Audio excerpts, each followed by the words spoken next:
Також наші колеги, які підключилися в Zoom, у вас є можливість... Our colleagues online, you can enable interpretation in Zoom. Click the globe icon at the bottom of your Zoom screen.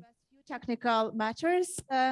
If you're here in a room, there are headphones you can use for simultaneous translation.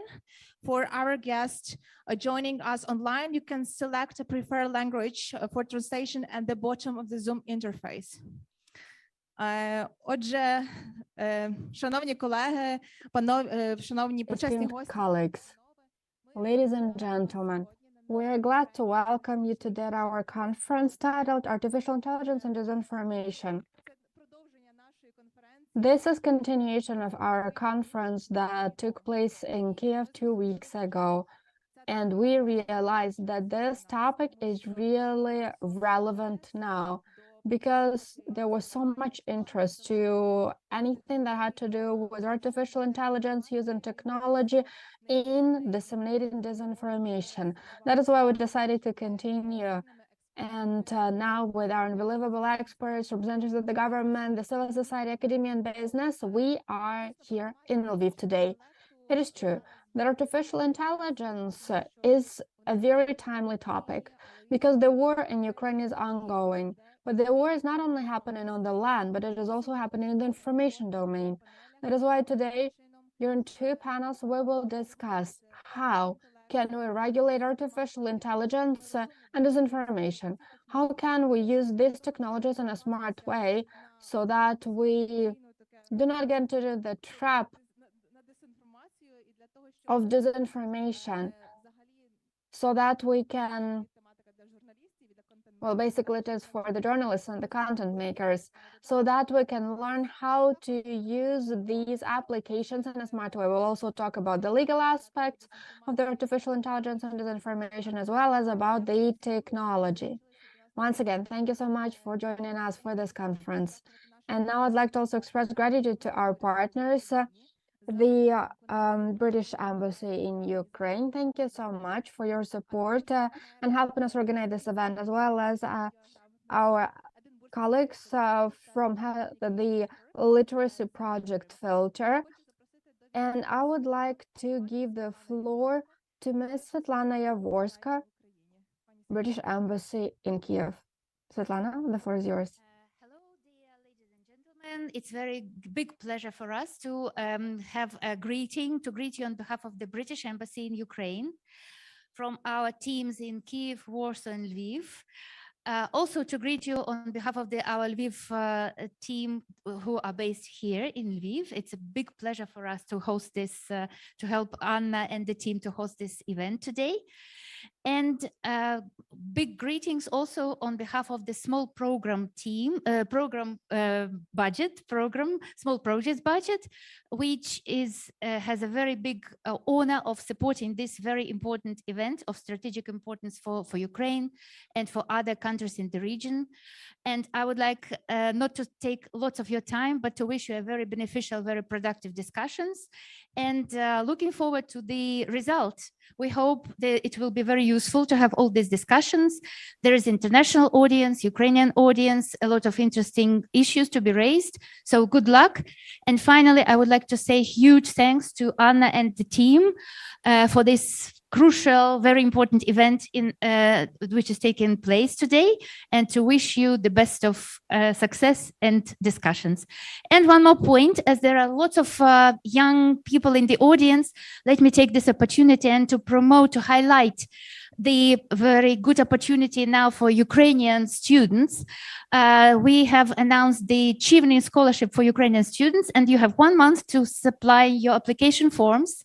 So consider opportunity to study in the UK and to come back for Ukraine to take part in the recovery and reconstruction process. Good luck and thank you very much.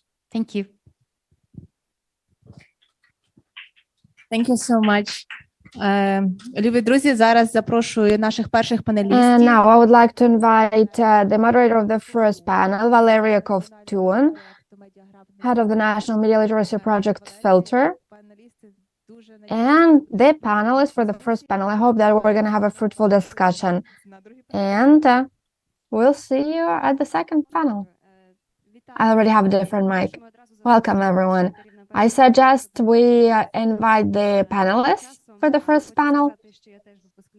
I would like to say that I also had the Achievement Scholarship. As it was mentioned, I'd like to say that this is a great opportunity, because then everything that you will learn in the UK, in Ukraine, and it is crucial. So yeah, I would like to add that this is an amazing program. I'd like to emphasize that this is our second panel, but we decided to slightly change the topic. For those who watched the online stream or were present in Kiev during the conference, we were mostly talking about regulation of the AI.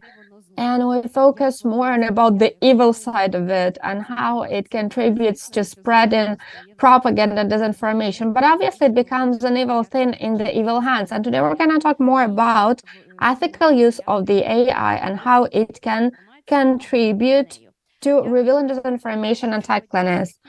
Now, our speakers today, part of them will be joining us online, and I hope we'll be able to see them on the screen. Ігор Розкладай is with us here, Deputy Director of the Center for Democracy and the Rule of Law. Also, Olha Petrov is with us, CDM, as well as AI committee member, Minister of Digital Transformation, as well as representatives of media, Amanda Roman-Kolchinsky, Editor-in-Chief of Taxi, Olha Belousenko, head of the R&D at Lviv Media Forum. And I'm also happy to see Dmytro Khutsky, research fellow in digital governance at the University of Tartu. And Serhiy Bykov is supposed to be with us today too. I hope he'll join us. Yes, I'm here. He is political consultant in information and national security. Serhiy, are you with us? Yes, I am. I'm here. Good afternoon. Good afternoon. Good to see you. Yeah, we also can see you because we couldn't see you previously. And as I have already mentioned, the topic today hopefully will be more positive. And I know that in Ukraine, there are quite a few positive stories of using AI in the work of the media and using it to reveal manipulation and propaganda. So my first question goes to Olha and Roman. Could you please tell how you use AI? I know that you've been doing that for a few years now. And what are your future plans? Greetings. Yes, we are studying Russian disinformation since 2019, if I'm not mistaken, using the machine learning. So basically, even before it was a hot topic, when it was only used in the labs and only computer geeks were analyzing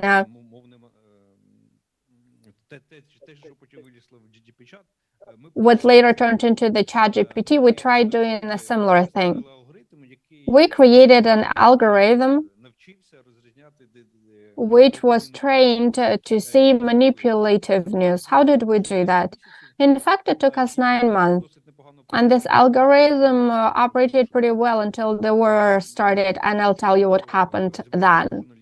First, we brought together the journalists, focus groups, and editors, and asked them to define fake news.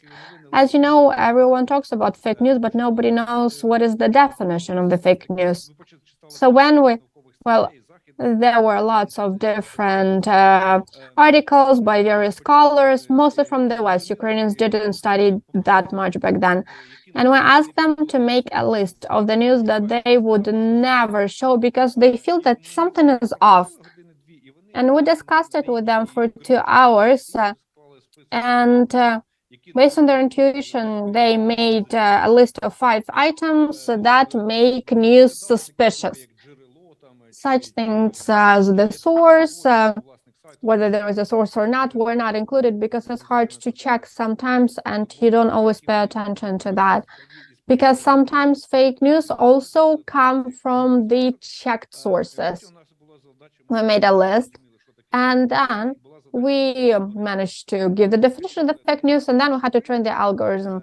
We used 10,000 news reports, and we made a small tool and hired people when ChatGPT was created, they said that they hired lots of people in Africa who were doing something. And we were doing that with the Ukrainian journalists. And they took this list, took the news reports, and sorted them according to different categories, basically saying whether it's a fake news or not. And out of 5 tracks, it boiled down to 2 tracks, because while working, there usually were 2 most popular items from the list. And this is how we trained it. The algorithm was learning, we were improving it. I'm not going to go into the technical details because I don't understand them. But yes, our experts did improve it, and it started working. And it was given a pretty accurate analysis. We made up a list of the sites with manipulation, and if I'm not mistaken, if it was over 75%, then it was considered that this was a website/landfill. I don't remember how exactly, because it was a long time ago, but yeah, there was a certain percentage, a certain threshold. And then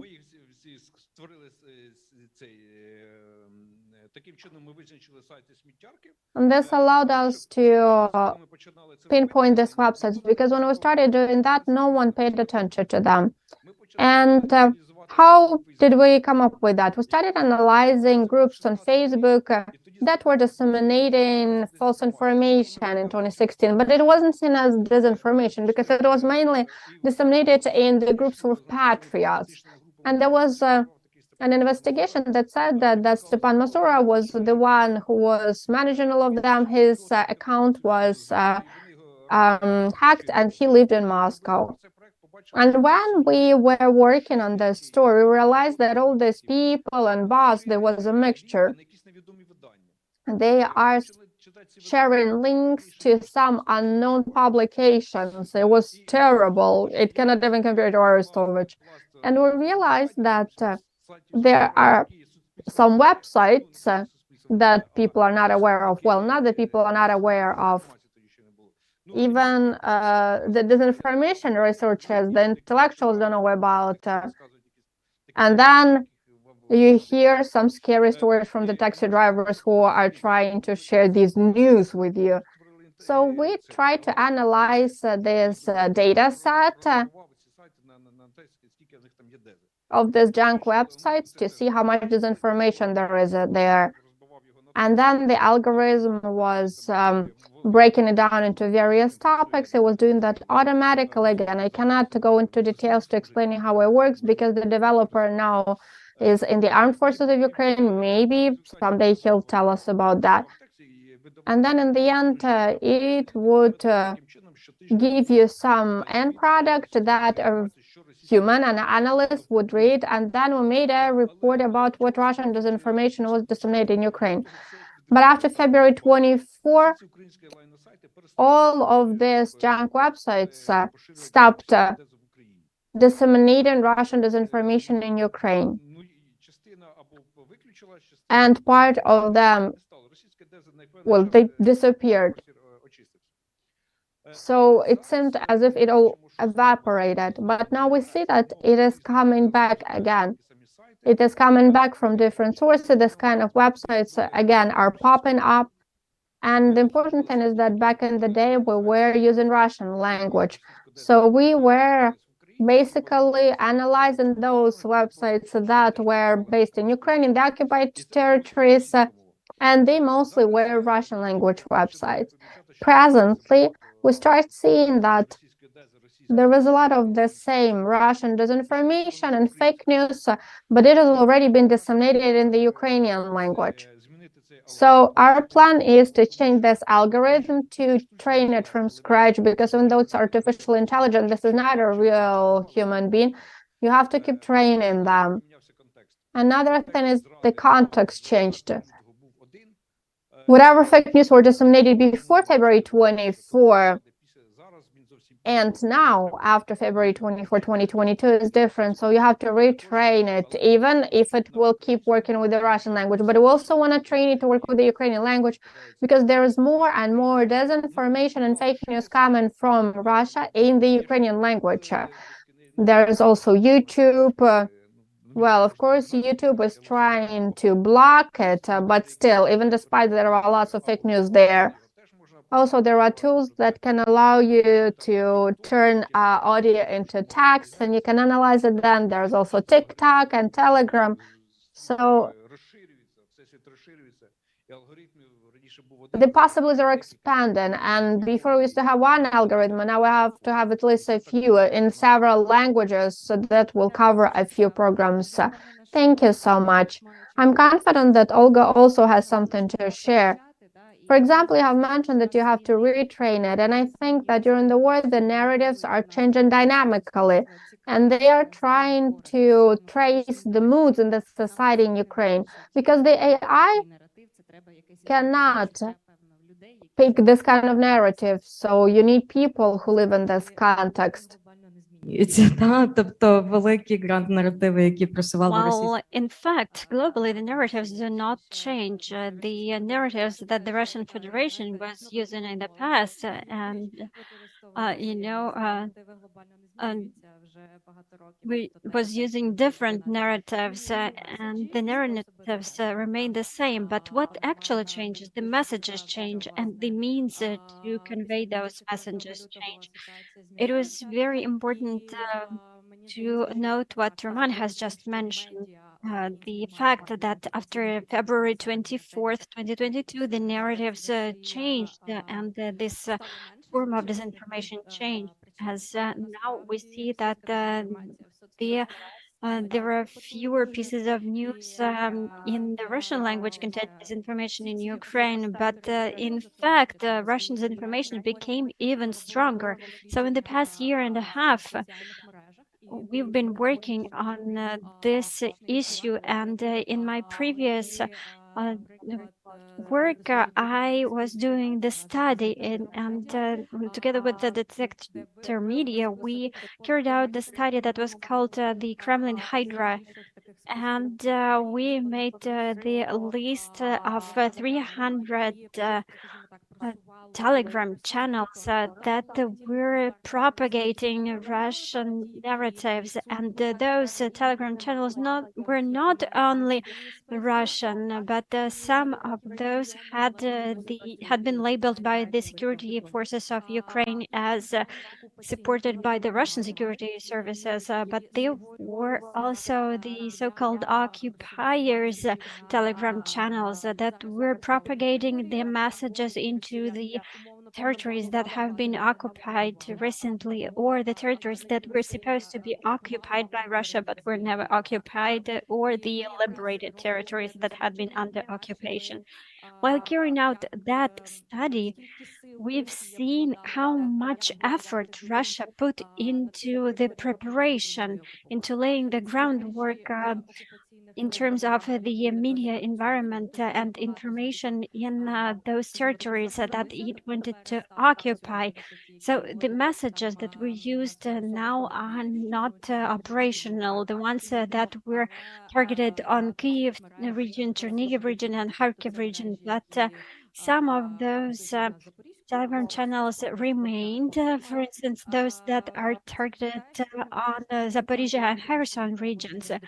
AI was assisting us in detecting these networks of Telegram channels. Of course, it could have been done manually as well, but it could have taken much more of our time and resources. And of course, it would have been much more difficult.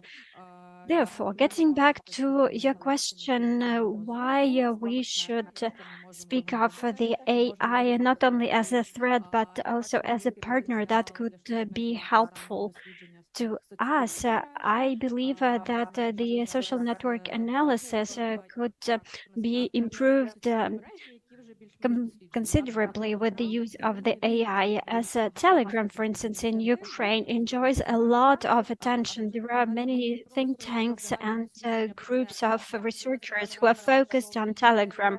And we are talking about these studies not just on the functioning of these social network. Some focus studies are carried out, and some of them are about Facebook, Twitter, and even YouTube. There are some topical researches and topical studies, for instance, on gender narratives. But there are some social networks that are not that well studied. For instance, TikTok. And in this regard, AI could be rather helpful, as in order to understand how TikTok works and how a user could get some disinformation in TikTok. This is what we should focus on right now. And our task as the researchers is to train AI. And first of all, we need to determine what is the sphere and the area that we are interested in, and then we need to train AI to detect this information in that particular domain.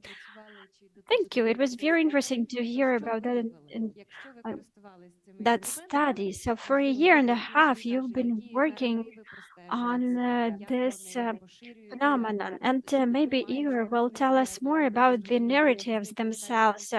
How come the Janko websites disappeared? Were they simply deleted?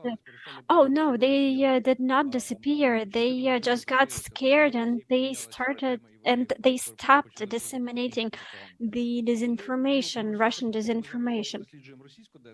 So now we are talking about Russian propaganda. In Russia, it's the same. The narratives are the same. Ukraine is no country. Russia is fighting against NATO. These narratives remain the same. But Russians were trying to find the line of the divide in Ukrainian society, and with the help of the information, they were trying to escalate this divide in Ukrainian society. And at the beginning of war, maybe those who were collaborating with Russians got scared, and that's why they stopped writing these content on their websites.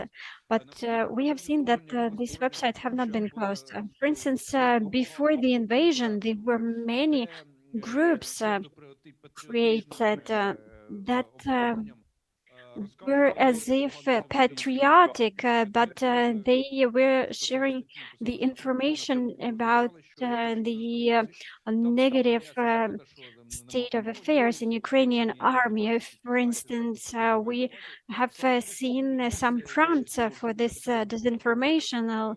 For instance, the insufficient supplies to the front line, etc. This information was very well calculated, minute by minute. For instance, the message at 8:30 of, for instance, the messages like the journalists are in that car and they will be over there and over there. So they have switched to military disinformation instead, and they are still playing around the narratives with the internal divide. They stopped it for a while, but now they are more focused on different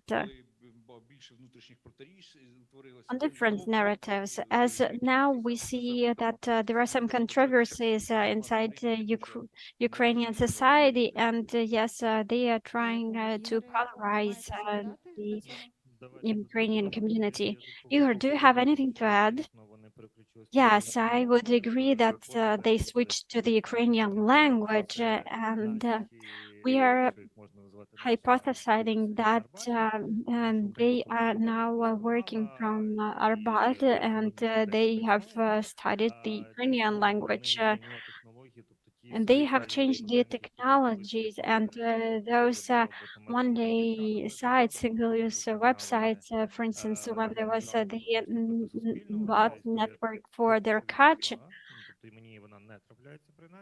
I do not see that story anymore. That narrative disappeared, but still there are some websites that are using disinformation. And, while getting to this conference, I was going through some materials, and yes, there were many mirror websites that were trying to emulate some mainstream media.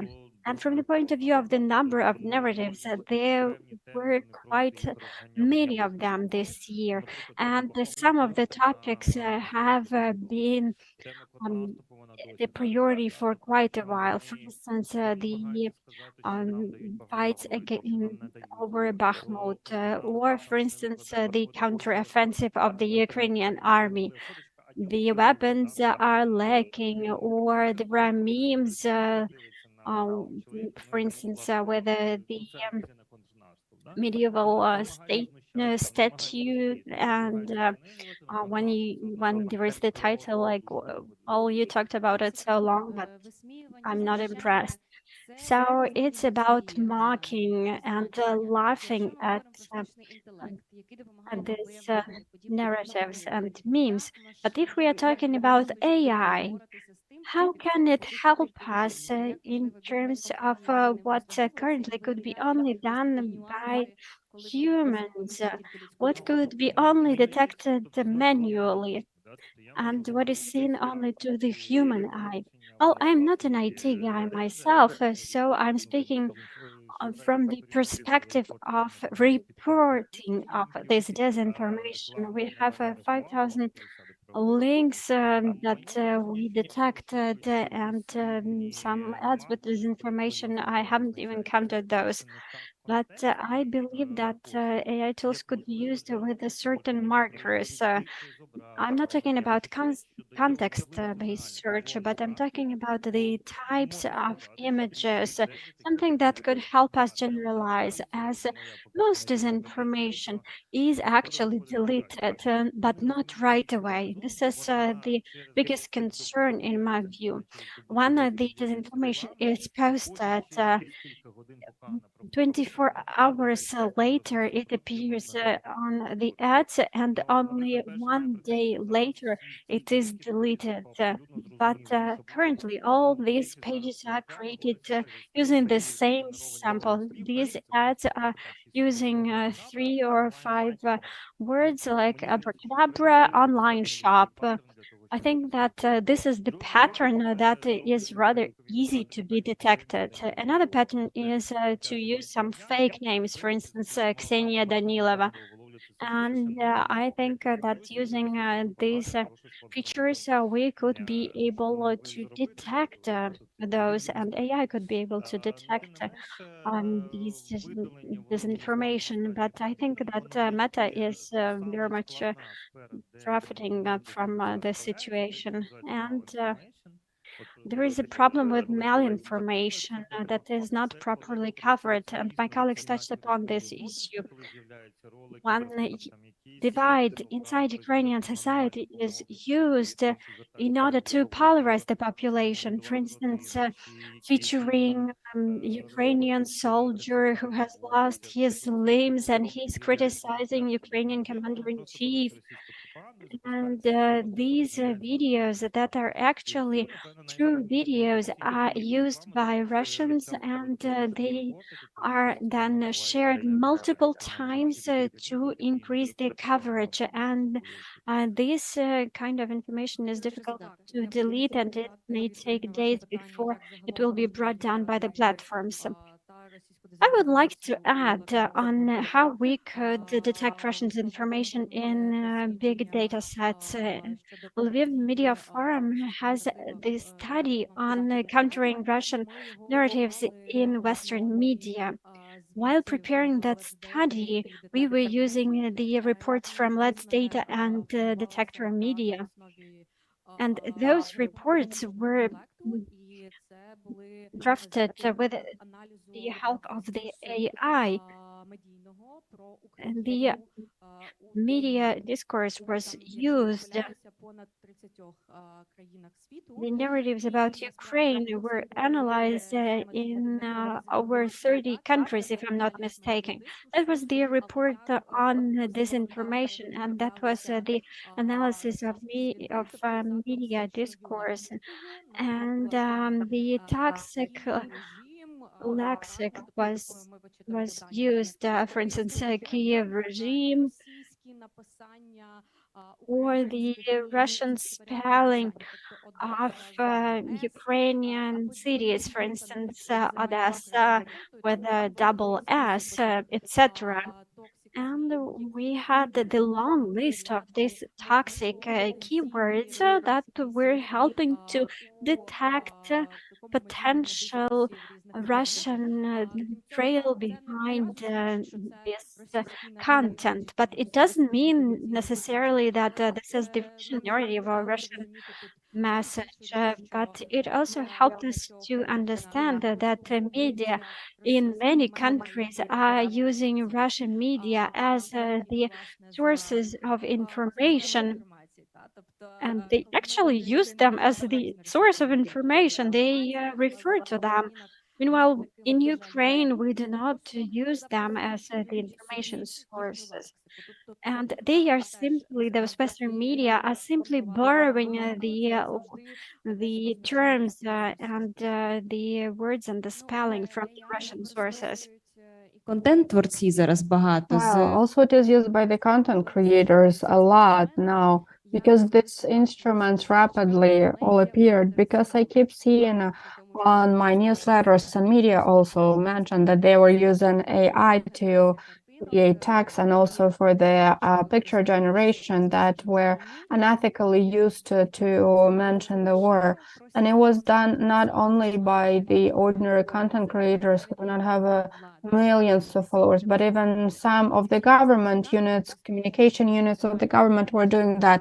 Instead of showing real reports of the destroyed buildings, they would generate a picture that later on was shown as a picture from the war. Even I think this actually had a negative impact. And I have a question to Serhiy. So these ethical aspects of using AI by the content creators, what do we do with them? And aside from us being able to detect AI, we probably somehow have to also teach people and to explain how it can be used so that nobody ends up being traumatized. Look, of course, everyone should be using AI and large language models in an ethical way, the generative AI, but we should not see it as a threat. This is simply one of the steps of the human development. And when we're studying propaganda, disinformation, and people say one of the first breakthrough in disinformation was creating the printing machine. And in some countries, they were destroyed instead of being produced. Did it lead to decrease in the dissemination of information? No. Then the telegraph, radio, phones, TV, the next step, internet,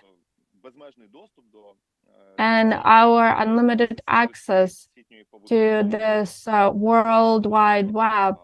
And now we're using social media and AI in our work actively. This is neither bad or good. This is a normal thing. So fighting AI or trying to stop the development of the AI or the use of the AI, in my opinion, will be a step backwards, an attempt to act against the future development.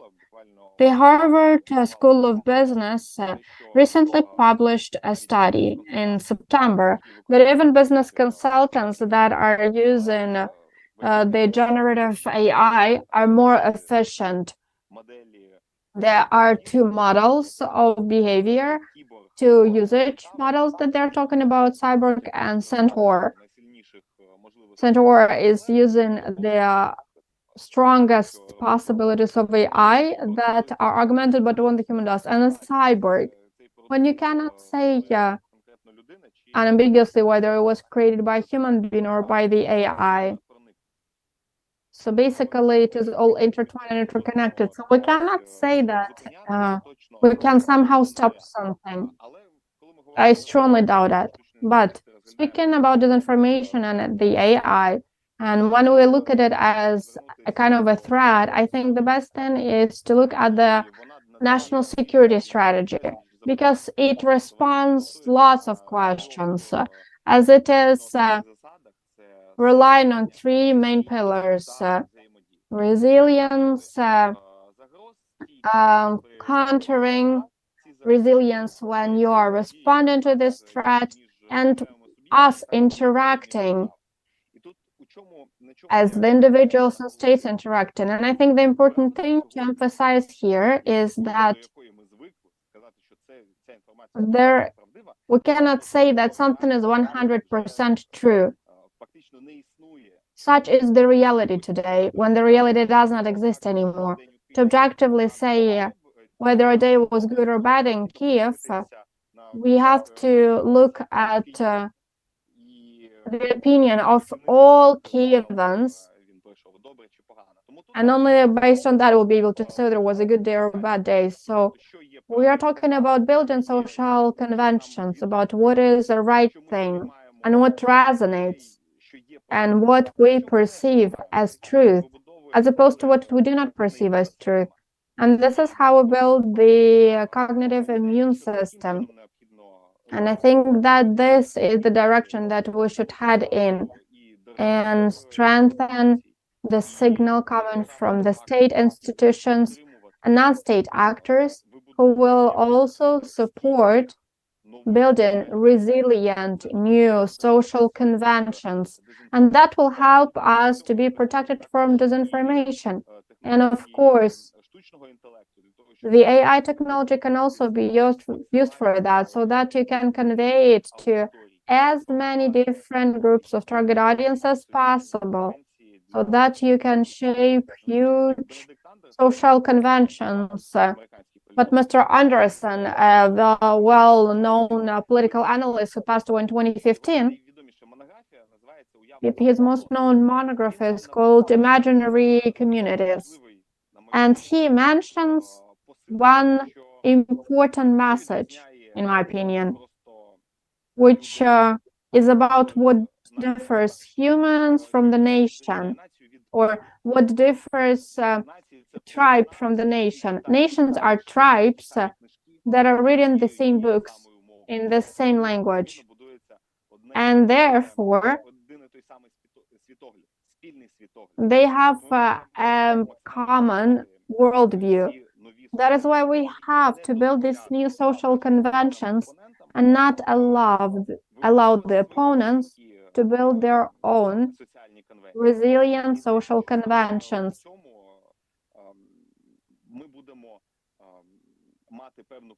I think that this will give us certain benefits, and we oftentimes talk about the narratives, and we carried out a survey among the state representatives who are working with communications. Ask them, what do they think about the word narrative? Some define it as some kind of a message. Others say that it is an attempt of manipulation. Some people cannot even define what a narrative means, and they are trying to look through various sources. But actually, we have quite good researchers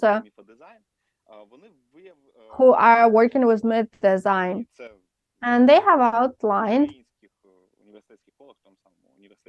Ukrainian universities such as Taras Shevchenko University and Kyiv Mohyla Academy. The word narrative is defined as the way of interpreting reality. Because even though their reality does exist, but you have to interpret it in a way. That's why the state has to communicate first. It has to provide this vision of reality. And then with the help of various technologies, including AI, spread that for the nation. Look, you've mentioned that there is no truth, but in awareness-raising campaigns, we're trying to appeal to the fact that there are facts and there are opinions, and opinions cannot be true or false, but there are facts that now, here, at this hour, the conference is happening in the city of Lviv. This is a fact, and we all see that. So going back to the first question raised by me, how do you work with the audience and content creators so that they would understand the boundaries of the ethical use of AI?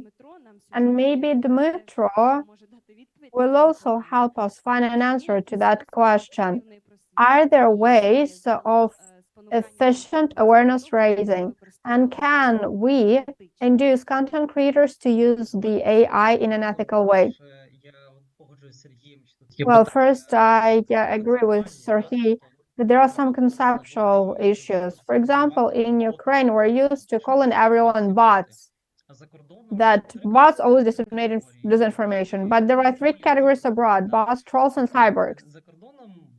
So abroad, bots are merely algorithms. Trolls are human beings, and cyborgs are the algorithms that are only partially managed. And it is true, when we see a message, you cannot always say who wrote it, a human being or a program. And if it was written by a human, is it a person who was paid, or is that person doing that in a conscious way? A person who sincerely believes in the crazy idea.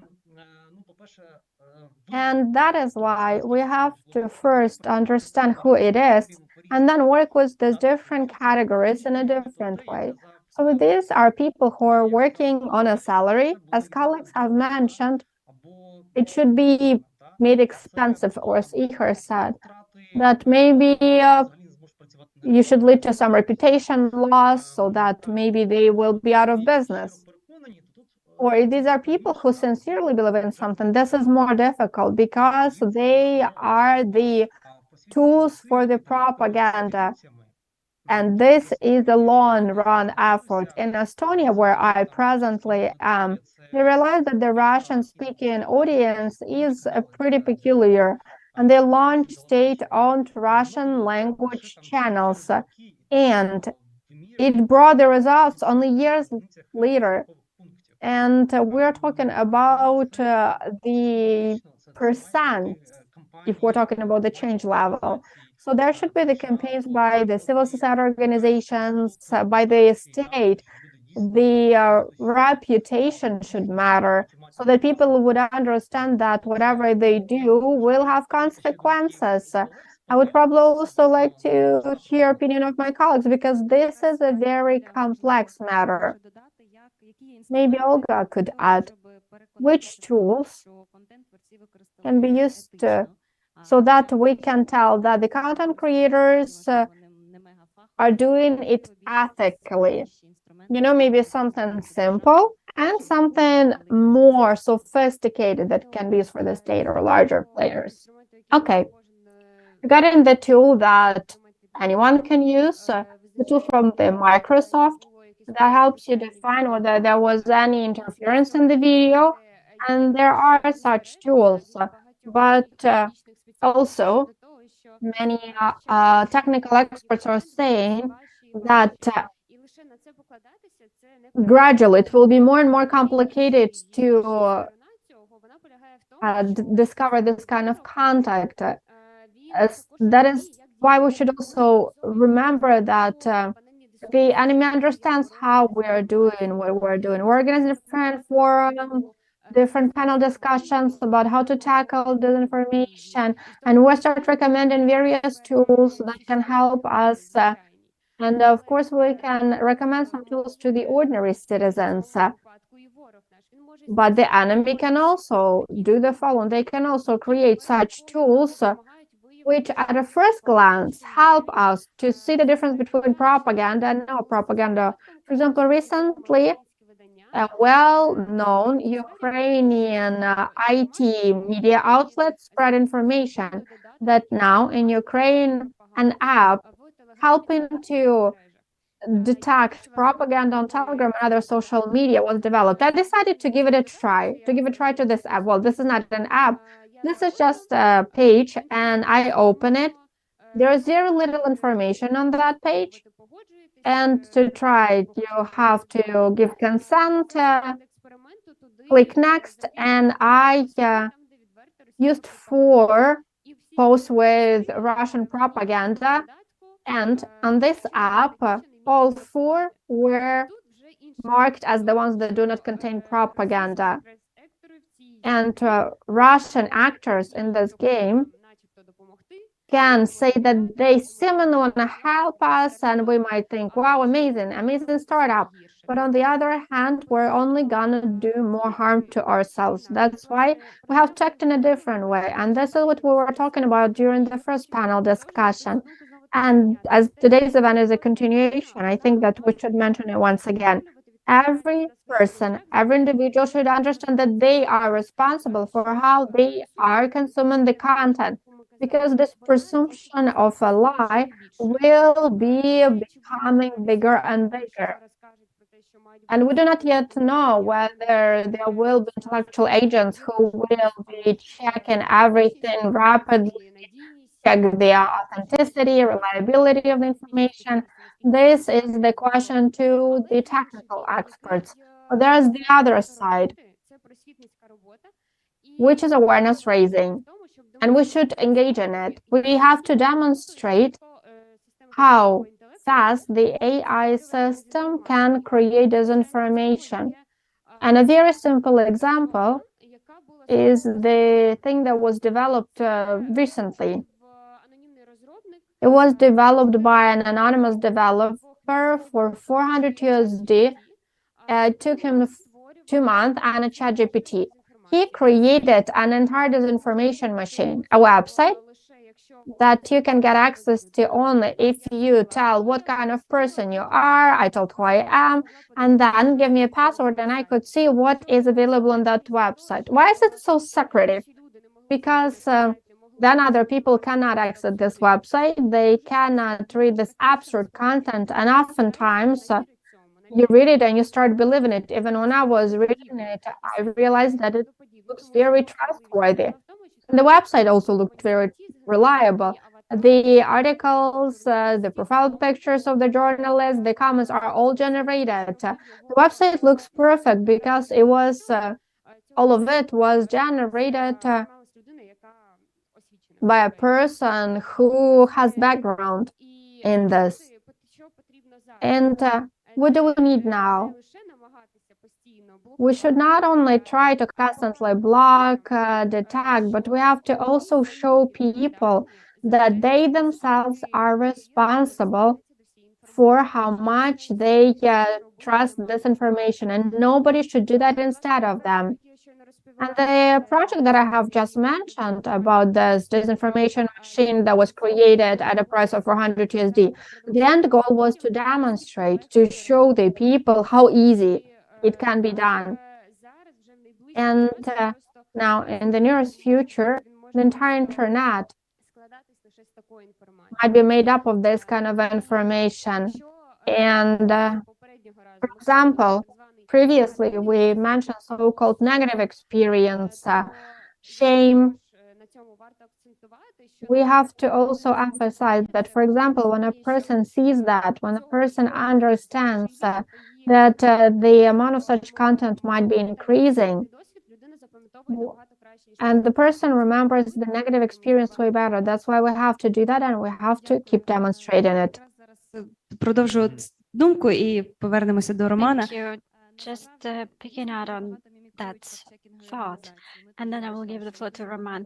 Yes, indeed, there are so many as if fact-checking organizations that are sharing some fake information And trust is the word that was mentioned multiple times during our last conference. And yes, in fact, when in Finland, we ask the questions like, how come you have this high level of trust, and how come you have this low level of disinformation? They say that we just trust each other. And we keep on saying about that in state communications. How can we prevent the society from becoming too skeptical? And how could we strike this balance of trust so that the public at large know who they could trust to? Well, I would like to get back to the previous question, and I would like to offer my opinion. We cannot decide finally on the AI, and we cannot stop it. But if you have been reading the news on Suspilne, you never encountered fake information. And whether you are using the website where there is the information, you are unlikely to be reading the mainstream media, and vice versa. It's about the audience and about what they are reading. So we need to teach people to read high quality media. For instance, if you are reading Zhdanov, and if you are listening to Zhdanov, and if you are believing everything you read on the internet, you may fall prey for disinformation. And getting back to your last question, it's an interesting one, but I should say that Ukrainian society at the beginning of war, thanks to the efforts of multiple organizations, had certain resilience towards the Russian disinformation. Somehow intuitively, we knew what is true and what is false, and we were coping with this task as good as Finns did. As we had a lot of explanations about fake news, and actually people learned with time. But what happened next? Russian disinformation works where there is the divide. And for instance, in the US, there is this divide inside, for instance, black and white, or weapons, or guns, or no guns. But in Ukraine, we are talking about the political scandals of the smaller scale. And the smarter the audience, the lower the chances of the Russian disinformation, and the smarter the Ukrainian authorities act, and the lower the chances of disinformation to stick. Therefore, there should be the sense of responsibility and common sense used by Ukrainian authorities, and it helps us to prevent Russian disinformation. And Igor, what's your take on that? I would like to continue, and I would like to add at the same time. While Russians are looking the pain points, they are looking our weaknesses. For instance, Polish-Ukrainian issue, they are using it for quite a while, and they are using it on both sides, in Poland, in the Polish language, and in Ukraine, with all these horror stories, and they are using malinformation. And with regard to disinformation, I would agree that it's of this poor quality, and sometimes you are reading this post and you do not even understand what they were trying to say.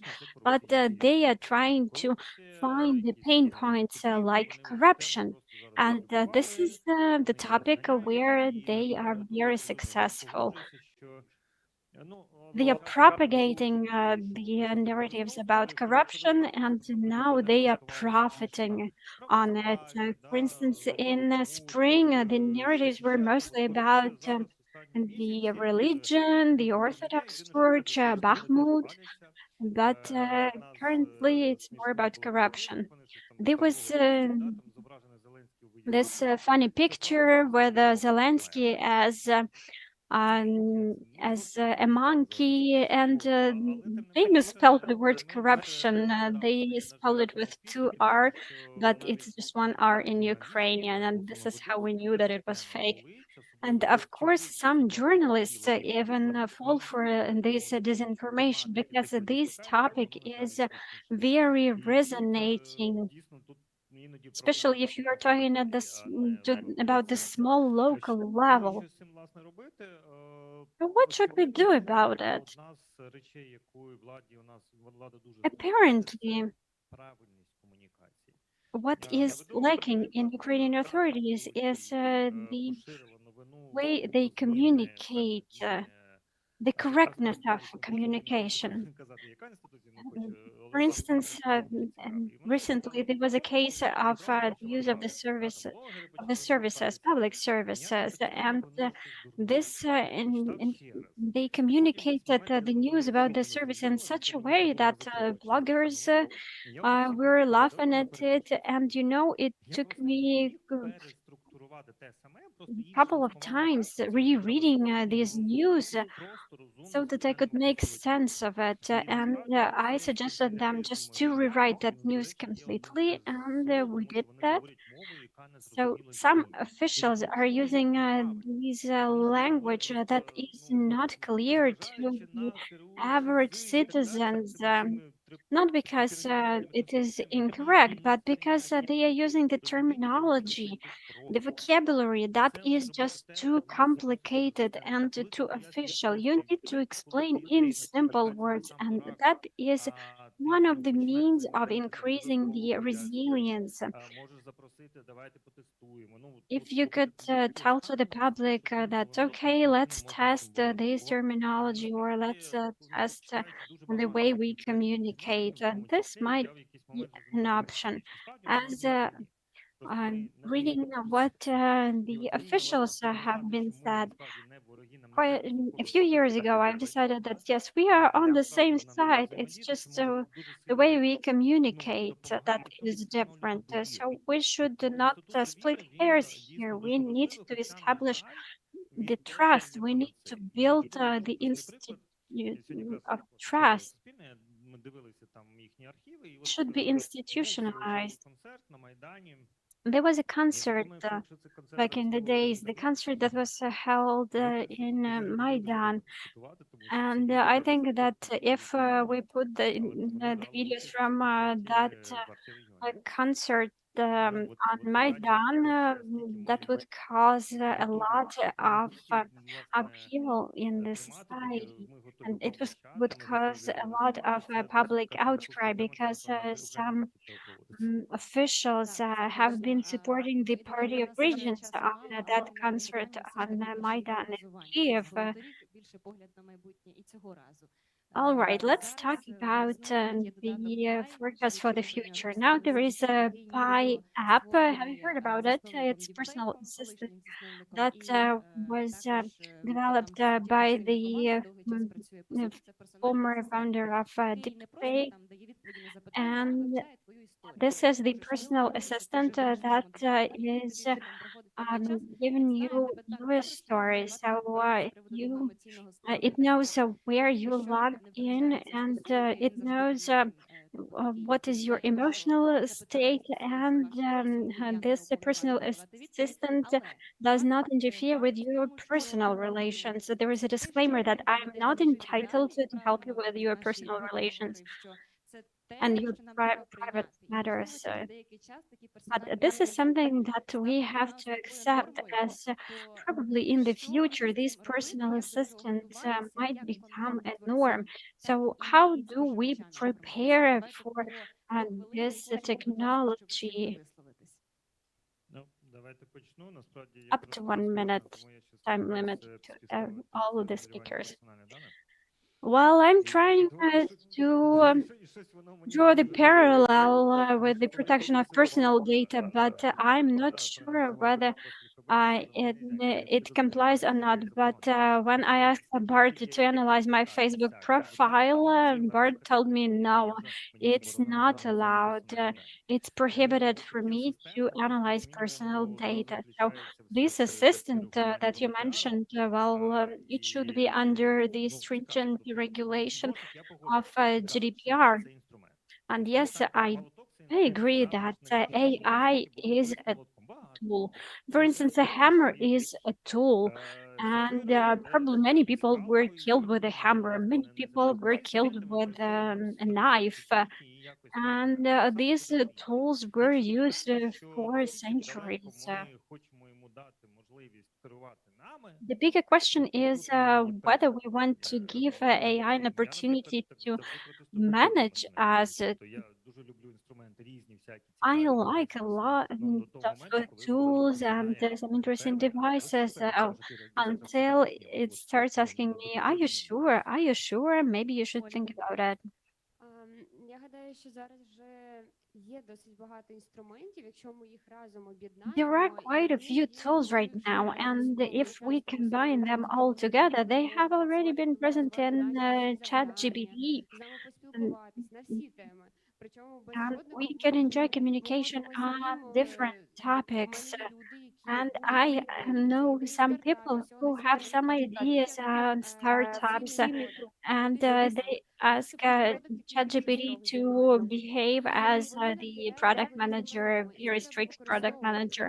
And this be utilized. We should not be afraid of this feature. And yes, there is the threat to personal data, and that is up to every person whether they are ready to risk their personal data or not. And if you could give your data to certain developers or of softwares, and maybe these developers could be using this personal data for using the models, well, that might happen, and that is a threat. But for those who are not afraid, I think that it is a cool tool. And until these machines would manage us and would control us, we should not be afraid. And I think it will take a while because we are not there yet, neither from the moral point of view, neither from technical point of view. And the transparency of the apps, that is another issue of concern because it's very difficult to learn and to find out who is the developer of those apps. Well, you know about the singularity points when the machines will start control us and manage us. Yes, we are reaching that point. We've been using the tools like hammers for thousands of years, but AI is developing so fast that human beings are struggling with adjusting. So what are we facing here? Matrix, but we as Ukrainians, we will sort it out anyway. Well, the hammer doesn't have an update, and the AI has an update, and those updates are regular. We've been talking about disinformation a lot, and currently, while bringing up this topic, we are talking about two notions, countering and resilience to AI. So countering AI and resilience. And I believe the resilience to disinformation that is generated. And I believe that we could not counter disinformation completely, but we need to learn how to be resilient. And we need to utilize the algorithms that would help us to become resilient. We need to train not only AI tools, but also people. And this is what we should do with AI. We should not counter AI because we will lose. We need to build our own resilience, and we need to learn how to interact with it, and we need to become more robust in terms of our own weaknesses. Так, At тут є Metro. 5 підходів. Yes, there are at least 5 different polar approaches. One polar approach is trying to not provide any data or minimize it. This is a very conscious technological degradation, only using analog phones, etc. This is one approach that, of course, has the right to exist. On the other side of the spectrum is a very transparent approach. The person lives thinking that nothing can harm them. These are people who believe that they will live forever, nothing can harm them. And something in between is trying to deal with it in a conscious way. For example, post and share only those things that will go public. You simply have to filter that it will pop up somewhere someday, or block all of the apps that are collecting personal data, or click in all of the ads and then the algorithm will not be aware of your preference, or randomly click the ads or provide some data that will not signify a lot about the person because it will be very random. So there is a spectrum of various approaches, but the question is what to choose, and this is your personal choice. Thank you. Now, Sergey, look, I don't believe that some of us have such a secret that we can hide from our cell phone. I do not believe. I wanna hope that there are such secrets, but I do not believe in it. That is why we should look at the AI technologies, as it was righteously mentioned by the colleagues, as a tool that can make us efficient if we can learn how to use it in a right way. And again, we have to use, as I believe, we have to use AI technology to obtain new skills. For example, the critical thinking skills, because one way or another, the decision is made by a human being. And I can only thank the filter for what you're doing, for the Media Literacy Week, for a special test that allows to see how media literate our users are. Because it's one thing saying that I am media literate and I can differentiate between disinformation, misinformation, and absence of manipulation. But it is completely different in real life, because sometimes you can share such a terrible stuff that can be checked really, really rapidly. I'm not even talking about some exquisite things. So thank you so much for that. And I'd like to also thank all the other panelists. Thank you so much. Yes, sometimes we overestimate our resilience, so it's better to give people practical assignments rather than simply feed them theory. So thank you so much. And I would like to invite the panelists for the second panel. We're slightly behind the schedule, but it was extremely interesting and there was a lot of food for thought. I suggest we make a short break, or shall we continue without a break maybe? Yeah, shall we continue? Okay, let's move on then. Wow, I was listening so closely to everything that was discussed. And now I would like to introduce the panelists for the second panel. Some of them are on the screen. Marian Marcus, Managing Data Scientist at Capgemini. Also Mansur Ahmed Rangers, founder of Open Origins. He is also the researcher of the Cambridge University. Also Yevhen Sapolovich, Data Science at Let's Data. Also with us here today, as well as Alexei Molchanovsky, Chief Innovation Officer at the Ukrainian Catholic University and Chairman of the Expert Committee on the Development of Artificial Intelligence at the Ministry of Digital Transformation of Ukraine. Valeria Myboroda is also joining us today, a researcher in the ethics of artificial intelligence at the Institute of Innovative Governance. Konstantin Kocherenko, head of the Ukrainian Scientific Linguistic Center, Tatiana Avdeeva, legal counsel at Digital Security Lab. Colleagues, welcome.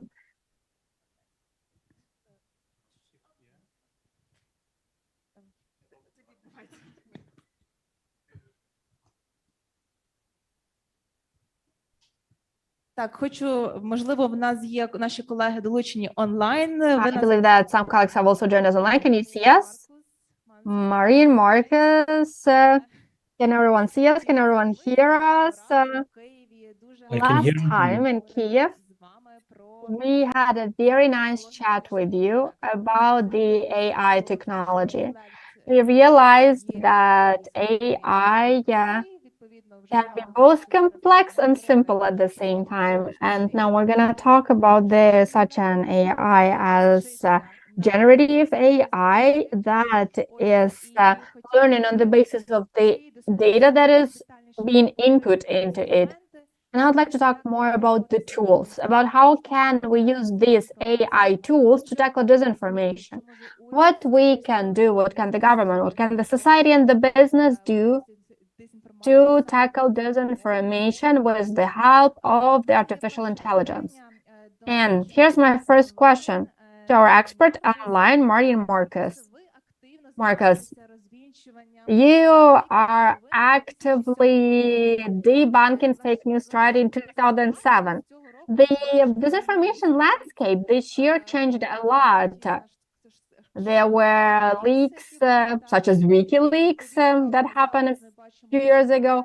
And now we see disinformation that is used, that uses bots, AI algorithms. So this is quite a breakthrough starting 2007. But I wonder, what is your take on this? The disinformation dissemination over the last few years, how has it changed? And how can we use the AI technology for the good of the society rather than disseminating disinformation? And you want me to answer that in how many minutes? We can try in 5 minutes, 7-ish. Okay, let's go. Okay, so when I started out as a little boy data scientist, it wasn't even data science back then, just looking at leaked American government Lady Gaga CDs. That's how we smuggled WikiLeaks out. We were looking at war crimes committed in Afghanistan, Iraq, using Excel level of analysis to look at what's happening. American government is saying there's fighting over there. There's actually fighting over there, which was back then a completely new field of journalism. Back then, it was all just data-based journalism to prove that the war crimes were actually happening in different parts of the country as well. And that brings me to the first biggest difference between then and now, because back then we were looking at Reuters journalists getting shot. Nowadays, we see the same stuff happening in HD. That's the first biggest thing. And it's just different countries that we now focus on that are committing all the war crimes.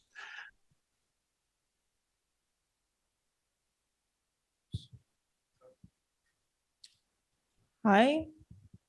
Marin, are you here?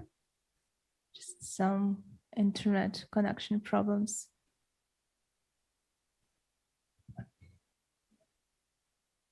Okay, we will get back to Marian later. Some problems with internet, but так, перейду на українську мову. Давайте тоді, поки Марін переключається. Okay, I'm gonna switch to Ukrainian. Now Marian is trying to reconnect. Well, yeah, in the digital era, you still cannot rely on internet 100%. And now I'd like to give the floor to Yevhen Sapoloch, who is the data scientist at Plus Data. I'd like to talk to you about the AI tools that were created. Oh, Martin, you're back. Can you hear us? Yeah, sorry about that. That was the internet. Okay, please proceed. We'll get back to you. Okay, so the data field changed massively because we did not have big classifier methods like deep learning. We did not have mass storage capabilities like big data, distributed systems. Nor did we have mass social media systems like the platform formerly known as Twitter, you know, that only came up in 2007-8 as well. So we have more mass distribution methods, and all of that combined gave us so much more methods to send misinformation and fake news to so many more people all at the same time. The main issue is that these same technologies also manage to unite and make more people be in touch with each other. The whole reason I obsessed with Ukraine today is because I know people, have friends in Ukraine, because of Discord, because of Twitter, because of social media. And the same systems that let us be in touch with the whole wide world are also the same systems that let us spread misinformation. And the main challenge there is that, to me, misinformation, propaganda, and bias is a side effect, in the same way that we have the radio and the newspapers arise, a side effect of technological development. And as much as I like to complain about fake news or propaganda, because that's what we used to call it back when I studied it, I see it as a side effect of the fact that we are so interconnected. I want us to be also be interconnected, because if we didn't know, then I wouldn't know Sergey and Mariupol, and then I wouldn't give a damn about what's happening in your country right now. Drop mic. That was 4 minutes. You have 1 minute more if you want. But actually, just a clarification, the question, how, I'm just switching between Ukrainian and English, but I need to speak in Ukrainian here. Як, взагалі, So the question is, how will AI help us tackle disinformation in general? And what is your advice? How can we use AI to tackle and fight disinformation? The disinformation that is AI generated. Yeah, okay. So we're specifically talking about generative AI right now, which is more than just generating text. It's images, it's audio. It can make the Nigerian prince sound like your mom, as they call you. The current challenge here is that the technology progresses faster than our means to tackle it. Many, for example, in universities say we should check whether or not this paper is computer generated using more classification algorithms. But to quote a good professor friend of mine, the issue isn't that machines write papers as well as humans do. The issue is that some of my students write papers as badly as machines, but I still have to give them a passing grade because they wrote 5,000 words and that kind of stuff.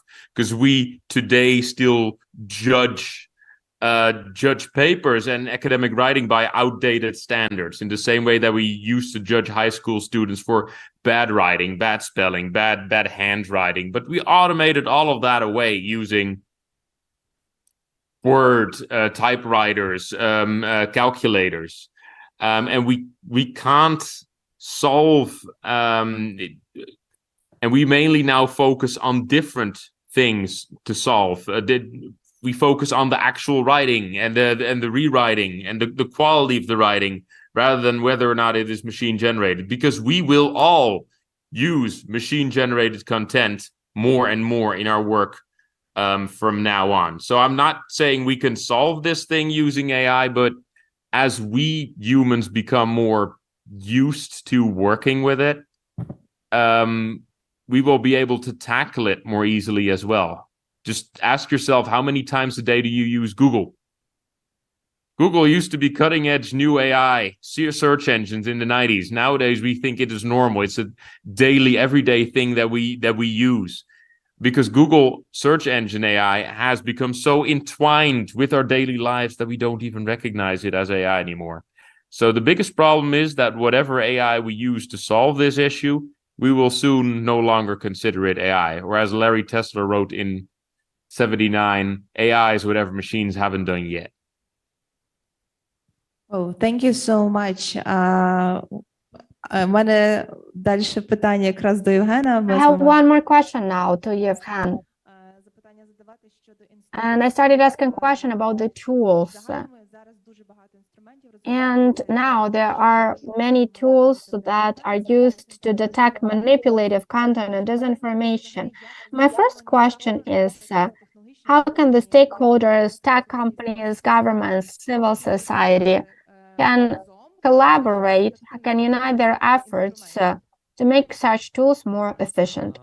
Щодо співпраці, ну, звісно, потрібен певний синтез. Speaking of collaboration, there is a need of synergy between academia that could be working not only on applied researches, but also on other types of studies, but also while we need to join the efforts with businesses and with the authorities, and it would help us to see what is the request in the society, what is the demand, and it would help us to clear the picture.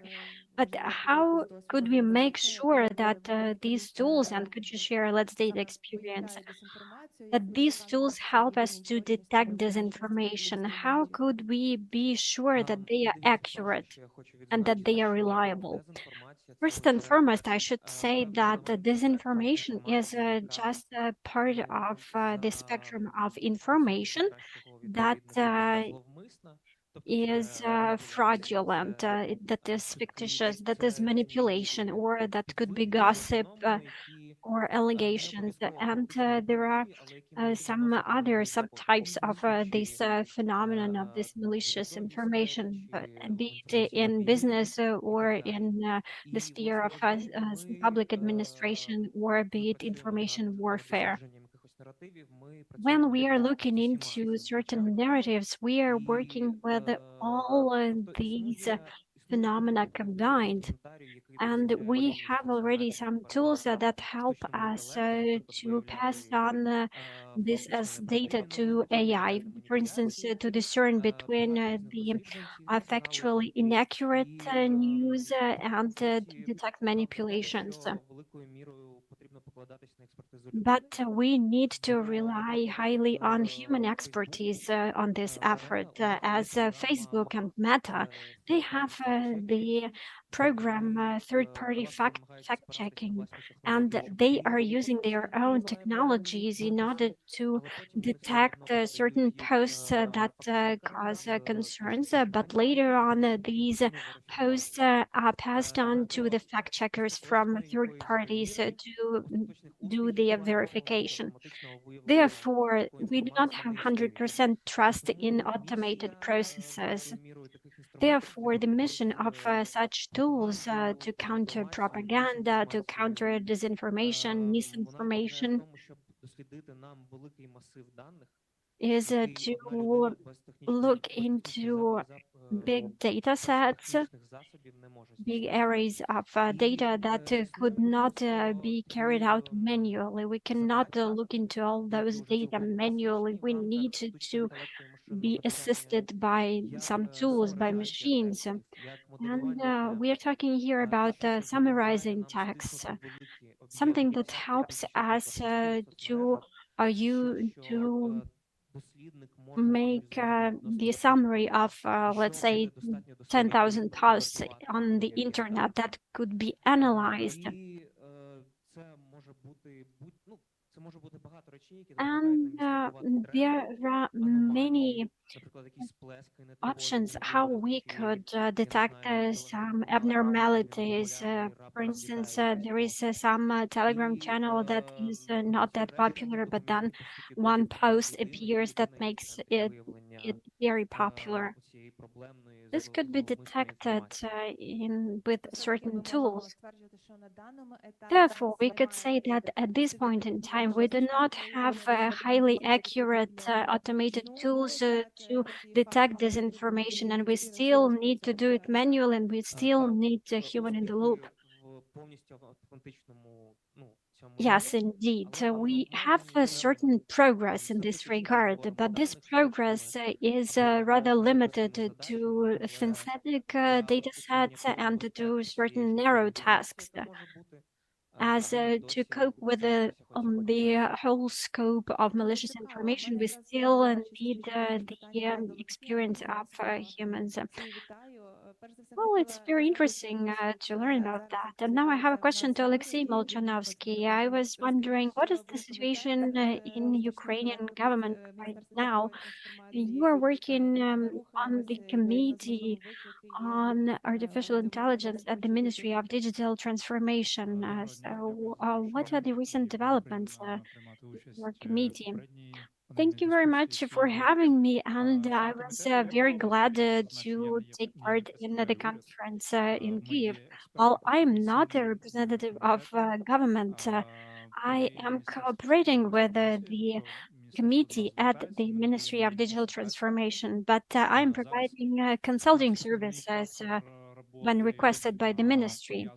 And currently, we are working on the regulation of AI in Ukraine, and maybe Tatiana Avdeeva would be able to give us the detailed information, since she is working more on that, and she was working on the roadmap on AI regulation together with Mr. Milovanov from Kyiv School of Economics. And in total, there are 50 experts who are working on this topic, and we have representatives from different domains, including academia, businesses, private sector, and public sector. We also have the working group on education and science with the different projects. So we do understand that at this point in time, we need to educate about AI, and this kind of education should be as early as possible. And it should not be very narrowly focused. It should be rather broad, and we need to teach about that already at schools, at comprehensive schools, for instance, in middle grades. And it also should be taught at the universities, even for those who are not studying information technologies. We have the project AI in governance, in public administration. We are looking into the opportunity of using AI for streamlining the public administration, but it depends on data. We need to collect high quality data, and it's also about the access to data, open access. We also need the engagement of independent researchers. One of the projects that we are working on right now, and one of the documents that we are preparing now, is the sphere of taxation, as one of our colleagues has been working in the accounting chamber, and now he is working in a different sphere and working in the sphere of taxation. And we have another area of focus that is the security in the time of war. And in this regard, we are communicating closely with different stakeholders in order to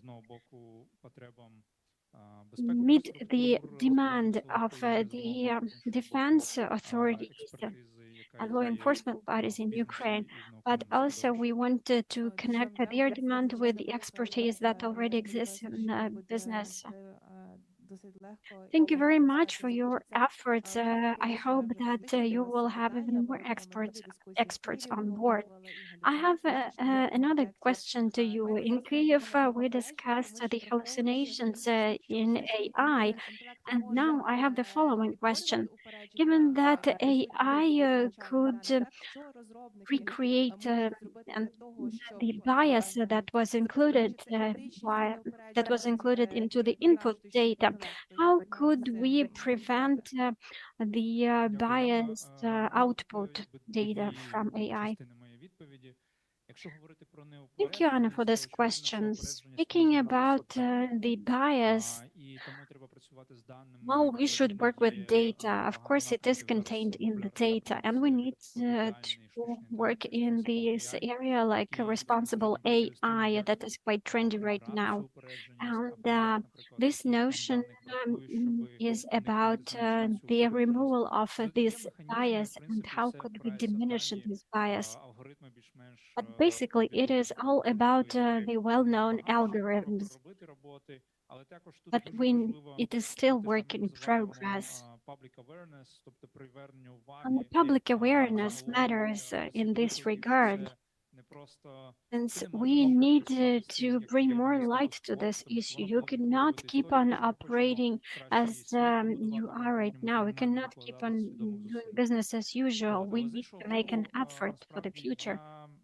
But on the other hand,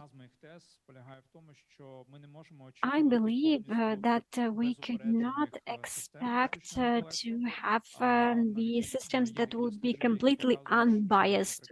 Actually, some researchers show that ChatGPT has been trained on some media attacks that were published on social networks. So this model is more liberal in terms of its views, while Google Bard was trained on books, on history books. Therefore, it is more conservative in its views. Therefore, we may aim certain neutrality to remove all the bias, but do we actually need that? Let's take Wikipedia. This is the platform that was created by people, by humans, and we know that every section in Wikipedia has its editors in certain country, and it is very important from the point of view of security to keep Ukrainian section in check so that it is edited by Ukrainians, as well as we want Ukrainian segment of Facebook to be edited by and guided by Ukrainians, not by Russians. And if Ukrainian students at schools are using Google or Wikipedia to study, they will be using ChatGPT for sure in the future, and teachers might be encouraging that. ChatGPT has some Ukrainian texts as input data, although these texts are few. Russian texts are prevailing. So we will have to create our own LLMs that would be trained by Ukrainian specialists on Ukrainian data sets that would be using the technologies like ChatGPT or like Bard in order to educate Ukrainian citizens.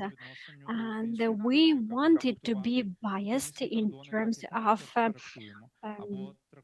facilitating positive image of Ukrainians. We wanted to interpret Ukrainian history as we interpret it, not as other countries interpret Ukrainian history, be them hostile or friendly. And imagine you are working for a corporation, you are working for a big company, and there is this internal resource that they are using for the ethical behavior, and that they have the code of conduct for this company. The same principle could be applied for the chat. The chat that is working with these employees should be also passing on the narratives within the code of conduct of this company where these employees are working. So we need to bear in mind what is our objective. While I do enjoy the idea of having our own ChatGPT for Ukrainians, but it would be great if Ukrainian ChatGPT would be used worldwide so that we could propagate Ukrainian narratives, as there are many sites with Russian disinformation. I see that in ChatGPT there is a lot of Russian disinformation, and when I try to prove it wrong, I understand that it's just the machine. And I would like to say that last time we were talking about deep fakes, and I would like to keep discussing this topic, and I would like to give the floor to Mansur. Мансур, ми розповідали про те, яким чином принцип роботи. We were discussing the principle of deep fakes, and we were not touching upon the issue of the programs for detecting deep fakes. Maybe you've heard about the Intel solution on the veins recognition on the face and on the human body. And my question is general. What do you think about these tools, these solutions? How efficient are they? As we know that those people with malicious intentions, they keep on updating their tools and they are adjusting. So what do we do about that? Hi, everyone. Yes, so I think the example that you point out is sort of the latest one in this arms race. There's always an arms race between detection and generation. Back when I was doing my PhD, so this is like 2017, and deepfakes were first publicly known about. We made a deepfake detection algorithm ourselves. We realized that deepfakes back then didn't blink. They didn't know how to blink, so their eyes were always open. And so a bunch of people came out with deepfake detectors that just looked for the frequency of blinking, and they could figure out, oh, this is a deepfake versus this is not a deepfake. But obviously, the people making the deepfakes then also caught on. They realized that there is this quirk in their software. They fixed it, and then deepfakes learned how to blink. Now, Intel's figured out that the way blood flows needs to be contiguous in a normal video, but it isn't contiguous when it comes to deepfakes. And so the detector works a little bit better than the rest. But I think it's only a matter of time before the generators figure out that this is a quirk and fix that as well. And I think this is going to be sort of the perennial story. Like every time you make a better detector, you make a better generator in the next generation. And so I don't think that this is a sustainable solution. I think this is true for not just deepfakes, but also for any generative AI detection software, that they might work in the short term, but they're always going to lose out to the generators in the long run. And I think that the solution is, instead of getting into this arms race, we need to start proving the content that we're generating. So instead of taking a video and figuring out whether it's a deepfake or not, we need to demand it from the source itself, the camera itself, to prove that the video being sent is a real video and not an edited or a deepfake. There's technologies that are being developed to do that. Like my company develops one of those. We're also developing an open standard with the University of Cambridge and Stanford University, which will allow anyone with an iPhone or an Android phone to take photos that they can later prove have not been edited, right? So that we don't get into this arms race in the first place. Це дійсно цікаво, і розуміти, що This is interesting. Every time we know how to detect the fakes, the people with malicious intents are trying to make one more step forward. I think there are some technical issues. Can everybody hear me, especially those who are online? Can you hear me? Yes, I can hear and see you. Okay, that's great. Yeah. У мене є одне питання досить I have one question, a pretty interesting question about the archive data. Because we know that presently there are a lot of deep fakes, disinformation manipulation that are using modern data. But what do we do with the archives? For example, if oftentimes if we find a video with Obama or Bush or one of the political leaders who are saying some very controversial stuff, very scandalous, how can we check whether it is trustworthy information or not? Because oftentimes we're working with the present day data, but what do we do with the archived one? Yeah, that's an amazing question, right? And I think the key point here is that there is a very narrow window of opportunity. Like right now, there are some detection tools that work. They're probably not going to work 2 years, 3 years down the line. So we have to take steps today to anchor our archives, right? We take all of the archival content, all of the media that we have, and we either put a hash, a summary of it on the blockchain, or we anchor it in some other way so that 5 years down the line, you can prove that the video file you're showing me today existed 5 years ago, right? And if you can do that, then we know that it's not generative AI being generated in 2030, right? But if we don't do that, let's say the news organizations of the world don't catch on, and we've got all of these archives that have not been secured. In 2030, it will be really hard for them to prove that their version of the speech of Obama is the real one versus the hundreds of generative AI ones that will claim to be from 2008. So yeah, I think we've got about a couple of years to go through all of our archival data and start securing them. Дякую, це дійсно дуже цікаве питання. Thank you so much. This is a very interesting matter, and I think that it requires further research. And we'll come back to you with more questions, but now I'd like to give a question to one more speaker who's present here with us today, Valeria. Valeria, welcome.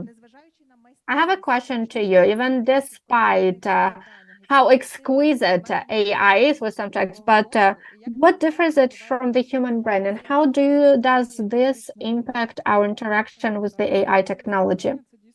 Hello, thank you for the question. This is truly a very good question, and it actually covers a few points, because on the one hand, it can help us to dive deeper into how AI works, and on the other hand, the AI emergence is very good from the cultural viewpoint, because the faster the AI is evolving, the more question the humanity asks itself about the conscience, because there are so many questions about how cognizant the AI is. But to answer your question, I think we have to go back and ask a question about what brought us here. It is about conscience and how the body and conscience is connected. People started dwelling upon it 500 years ago, and in the 30s of the previous century, we started wondering if we can restore the neurons in an artificial way, and if we can do so, can we actually create an artificial human brain? And it was a very good question. It all started with philosophy, and now we see it happening in practice.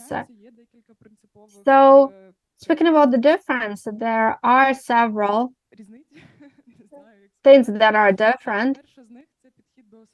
The first is approaching the learning.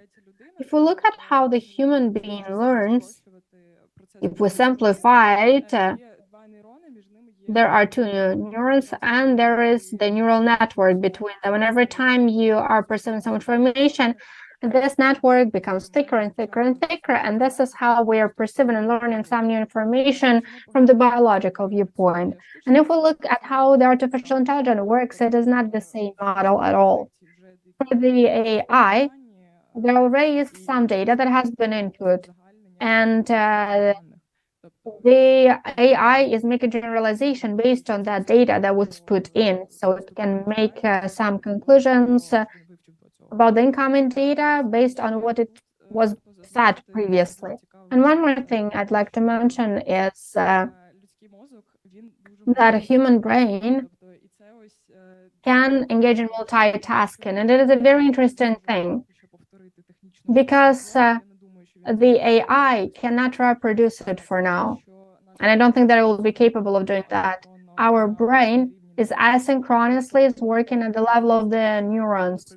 That is why we can do multitasking, and oftentimes we're listening to something at the conference and at the same time thinking about what I'm gonna cook for the dinner. And this is what is happening. Half of the audience has just risen their heads, stop looking at their phones when you mentioned that. Yes, and this is basically what differentiates us and the AI. And the second important subtlety is the data volume. If I'm not mistaken, the ChatGPT-3 needed 400 billion words, and it would require about 4,000 years for a human being to only read through all those words. And we have to understand that these are simply different tools. For a human being, thinking is a tool, and we can use our critical thinking. At the same time, for the AI, the data is the most important thing. And my least favorite thing that differs a human being and AI is the conscience. And if you ask neuroscientists about conscience, they'll say that this is a one-way connection and that a machine cannot have it. So when the developers understand how to make a two-way connection between the neurons and the AI, then AI will have conscience. But as I'm mostly talking about ethics, I can say that it is actually a much deeper matter. It is way deeper than simply a biological matter. And the AI will never answer the question why. Because we all are guided by the senses and meanings. We're constantly creating some meanings. and all of our actions are justified by something, but the AI is acting within the algorithm. It is not thinking about what is the point of it, what is the meaning of it all. So this is some of the differences. So you don't think that in the future there will be a machine that will be so complex that will be able to do what the human brain can. Of course, presently we don't have that, but maybe in the future, in the distant future. Well, we discussed it during our previous discussion. Well, there is a matter of imitation, and there is a process within the process, so we can put it that way. So if I'm speaking now, I am speaking, but if the AI is communicating with you, it will also be a similar speech. But interpretation of the speech is different. It's not the same as a speech. Say, for example, if I'm going to play chess with the AI, yeah, probably it will win, but it's not going to be happy because it won. It will not understand how it won. Whereas I will understand it if I play chess with you. And I think that this process of realization is very different. And I know that I do have conscience, but I don't know if other people have it. But we all believe that we do have it. So yes, AI can imitate multiple things, but it doesn't mean, nevertheless, that it is full engaged in this process. Yeah, maybe one day it will be able to imitate conscience. So how can we, because today we're talking about disinformation, stay skeptical given the rapid development of the AI? And how can we be careful, understanding that the disinformation is also generated by the AI? What do we do with that? Well, it all boils down to the critical thinking. It all boils down to knowing how to analyze the information. AI is a tool, and any tool can be used for different tasks. And we, the society, have to be conscious of that. We have to raise awareness. We have to introduce it into school curriculum. We have to teach our kids and tell them, here is the AI. This is how it works, and this is how it can influence you. So again, it is all about critical thinking, about analytical thinking. And we have to think about how we can raise this critical thinking in people. Thank you. By the way, what do we do with the AI? I would like to also look at the legal aspects, because we're talking about technical aspects, about the tools, about the programs, about the apps that can differentiate between the human-generated and AI-generated content. And now I'd like to give the floor to Tatiana. We have a law on AI that has various provisions that are aimed at creating the standards on AI generation. There is the law on the AI, and there are also other bylaws and regulations. Can they lay the foundation for tackling dissemination of disinformation that is AI generated? Thank you. That's an interesting question. Well, in fact, we do not have the law itself.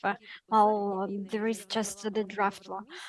Now we are communicating with the European Commission, and we see that there are some debates between the European Commission and European Parliament. There are heated debates over the copyright, and AI Act is not regulating any specific sphere. It is not, for instance, regulating countering disinformation dissemination, among others. So it is more of a framework nature that sets out the standards depending on the category of risk of the system. For instance, high risk systems are the social ranking systems, the ones that are used in China at the moment, that they will be forbidden. And there are the systems with moderate risk, with low risk, and some systems that could be used anywhere. For instance, gaming.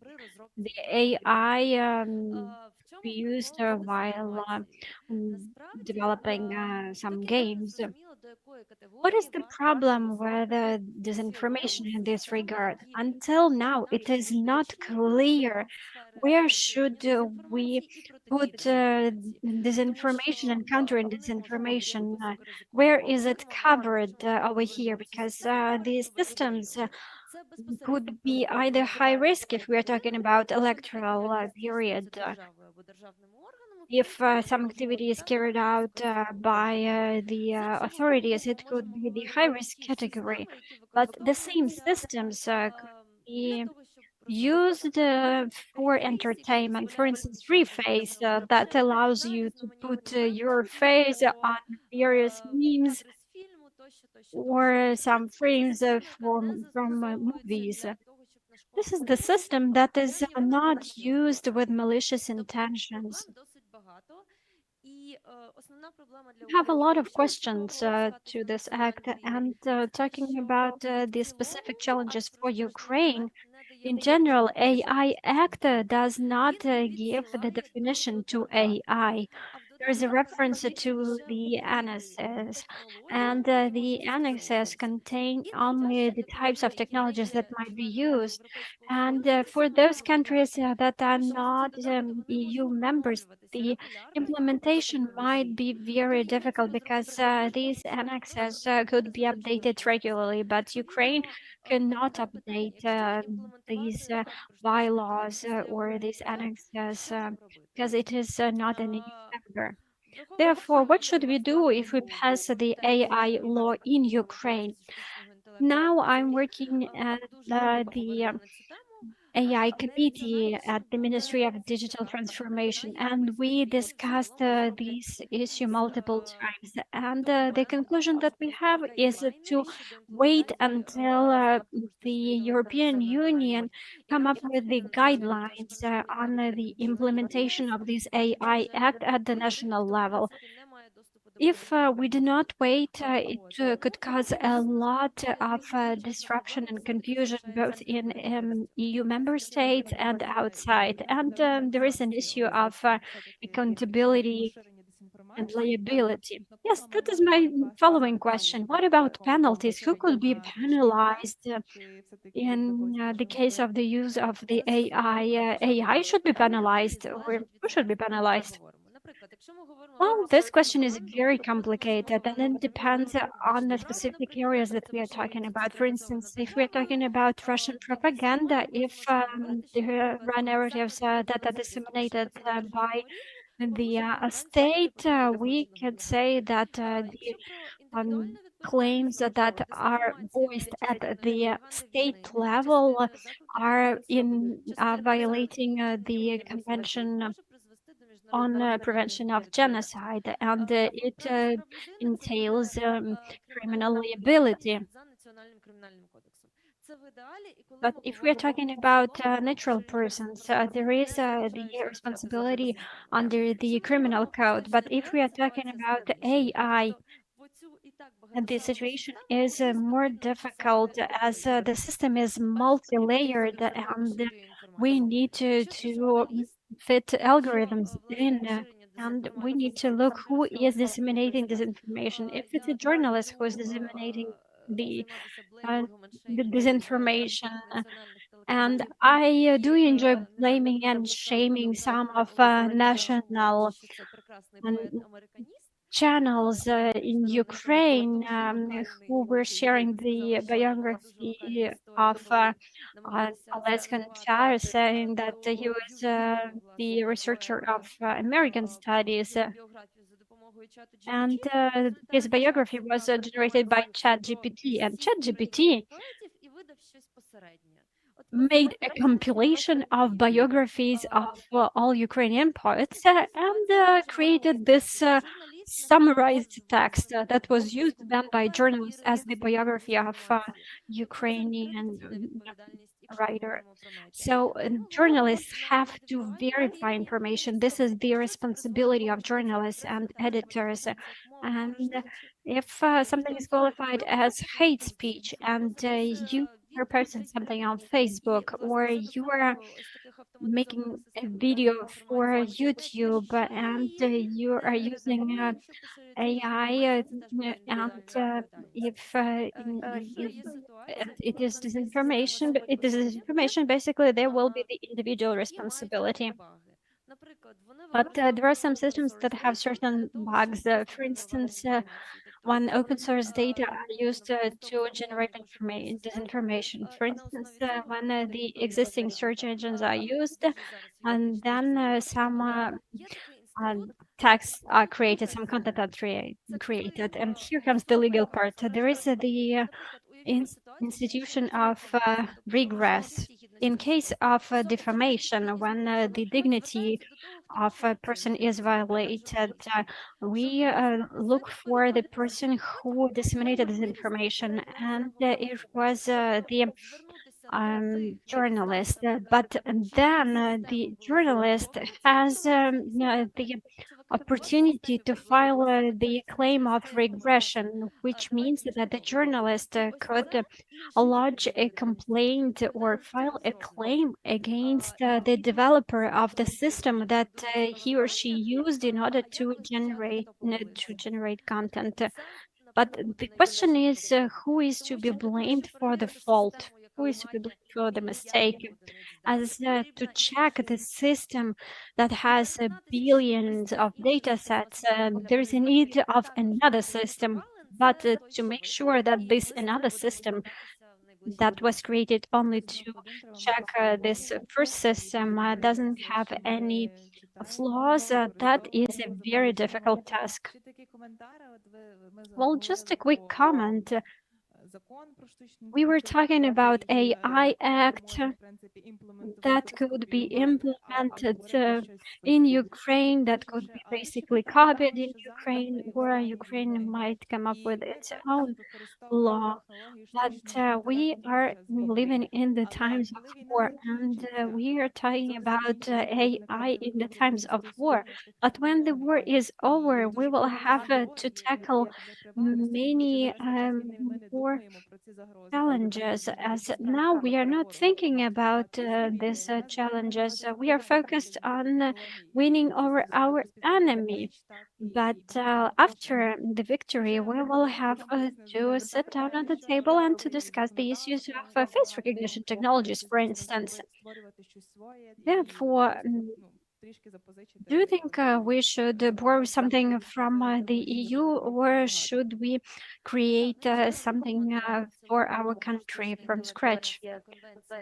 Well, in general, to comment on the AI Act and AI Convention of the Council of Europe, well, they are not addressing the security and the defense areas. As in the EU, it is under the jurisdiction of the member states. And in Ukraine, yes, it might pose a problem in terms of how the technologies would be used. And the problem is that the technologies that are used at the moment in the defense sphere have some parts of Russian, Belarusian, or Chinese softwares. For instance, in Kiev, there are cameras that are of Hikvision. And you need to check what software you are using. It will take you some 20-30 minutes, but if you're working with some sensitive data, if you are carrying out an investigation and you're an investigative journalist, when you type in the information into the search engine, at some point you may become a target yourself, because you're working with some sensitive topic, especially if you're working with some war-related topics, and if you are using the software that was developed in the countries in so-called red zone. Thank you very much. We don't have that much time, just quick comments, but we have Konstantin Vancharenko with us online as well. Greetings, everyone. I'm here, but you see that I have joined you from Natalia Derchuk's account. The thing is that I have 2 laptops. Well, okay, let's get down to business. putting all these computers and account names aside, I have just a quick question to you. You and your team, you are working on the linguistic tools that are assisting to analyze disinformation that was generated by AI. Do you have any comments how we could improve these tools in order to be more efficient in detecting disinformation? I just wanted to offer a small correction, as our Ukrainian Scientific Linguistic Center is working on the toolkit to detect hate speech. Disinformation is very difficult to detect, and it requires different types of tools. Our project that is called the detecting the authors of the attacks online with the help of the AI. And the purpose of this project is to detect the attacks that contain the hate speech markers. The hate speech markers, as well as some toxic words, excessive emotional evocation. We are carrying out the analysis of the texts. And I wanted to share, oh, maybe you have just big comments. We are pressed for time. I'm sorry. Yes, just a couple of words about our project and how we came up with the idea. Well, I'm sorry, Konstantin, we are not asking about your project. We are asking about the data and how could we make them more efficient in order to detect the hate speech that you are working with in your project. Do you have any advice for our audience? While it takes time and it takes a lot of experience, the thing is that AI, and we are working with AI for only a couple of years, and those tasks that we see at this point in time require the use of the methods that are not finalized yet. For instance, the text analysis and in our project, we are carrying out the linguistic analysis. There are some tools, there are methodologies that could help to detect the features and the markers of hate speech and toxicity of certain texts. But this question requires thoughtful answer, as it is a multi-layer issue. And there is a need to carry out the full-scale analysis. Well, I don't know, maybe I'm speaking in notions that are too abstract. But to be more specific, our project and our expertise allow us to carry out the analysis and to offer our expert opinions. Since we are working with text, all the texts are analyzed, and this is what we specialize in.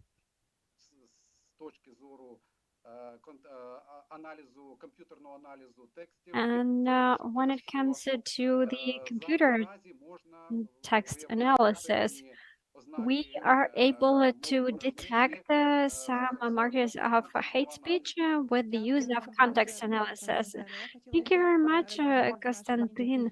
And I just wanted to ask a general question to all our speakers. Since we are very pressed for time, we need to wind up now, but still, I was wondering whether you have any tips as we see this fast development of AI, what future beholds How can we make technologies more accurate, less biased? And do you have any general tips to our audience in terms of the wise use of these technologies? What should we pay attention to if we are using the tools like ChatGPT, DeepFake? And what should we pay attention to? Maybe you also have some advice to the developers so that we could prevent some misuse. I was wondering whether Marian Marcus has anything to add. It's about data points. As Mansoor Ми said, говоримо про and точки даних, як вже говорив Мансур. І as Mansoor said, any individual data point, be it a video, will eventually be indistinguishable from the real thing. We can't, we're using blinking methods to detect generated footage.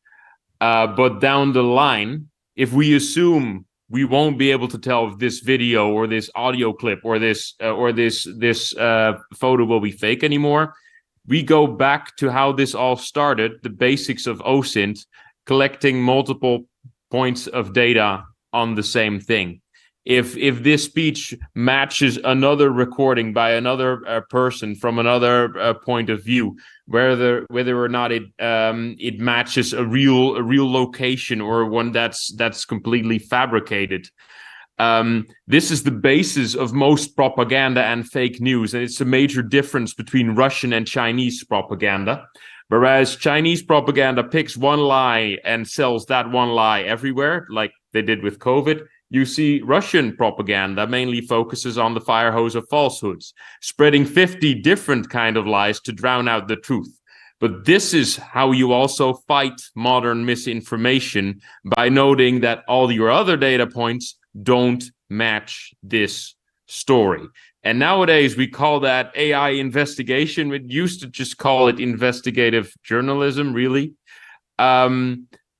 But I believe we're going back to the basics of journalism and not believing anything a video posted on TikTok anymore, rather than using technology to double down on rather than using the same technology that caused the issue to try and solve it. Drop mic. Thank you so much. Mansoor, maybe a few comments from you.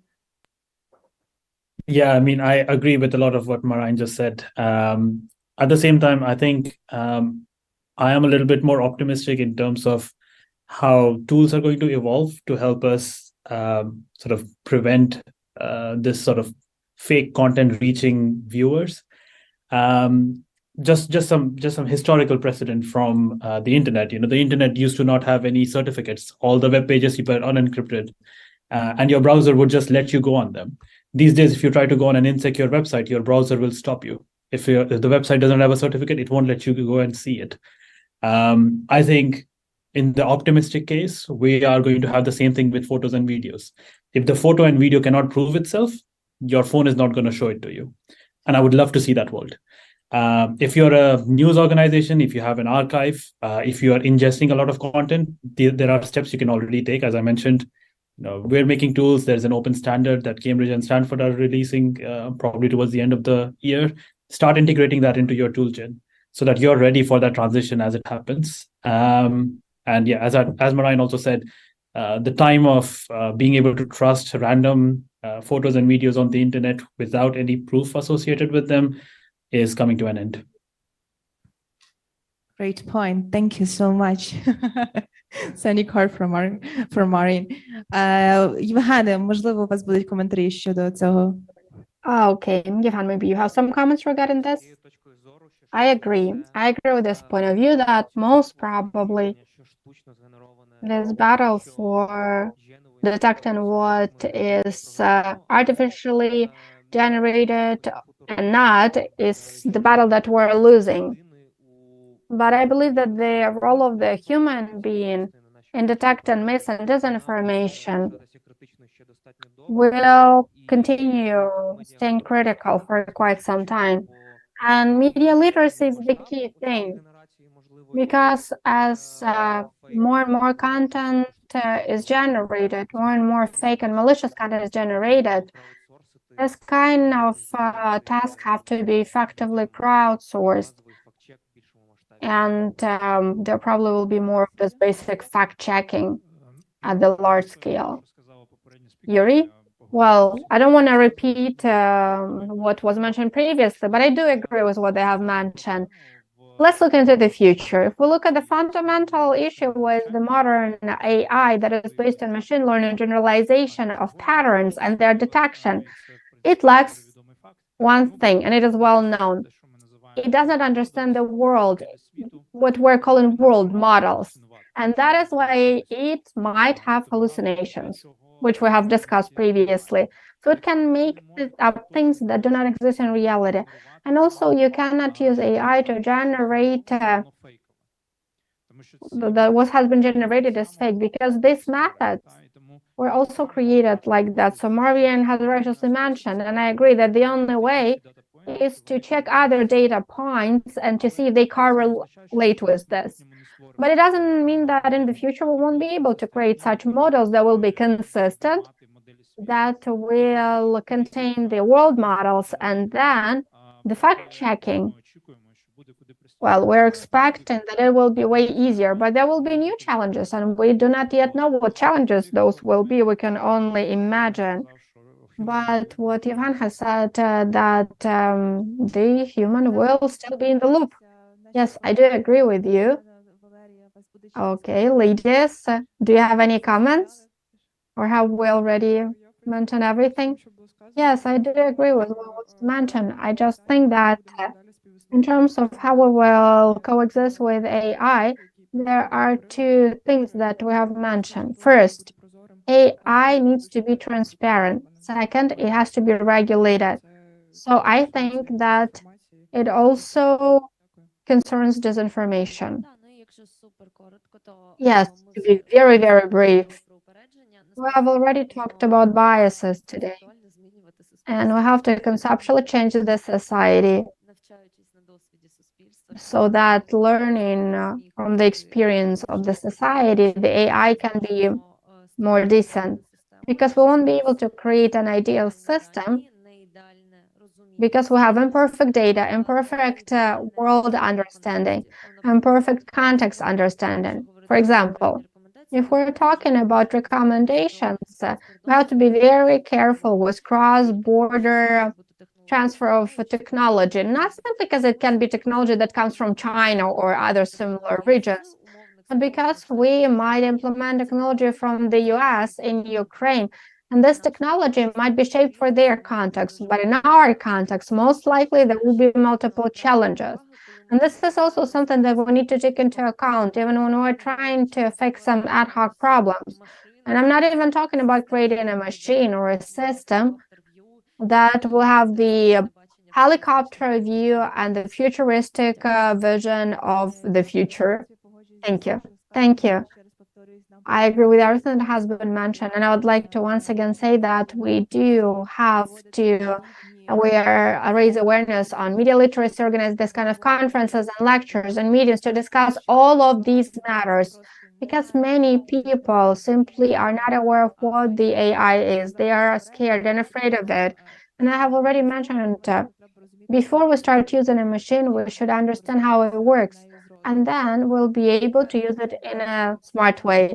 I'd like to thank all our experts for joining us for this conference. Once again, we shall continue this effort, raising awareness, teaching people, organizing more dialogues.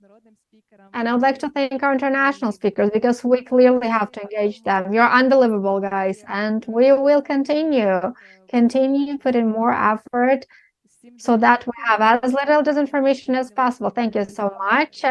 And now we have some time for networking, informal networking, having a cup of coffee and chatting with each other. Thank you.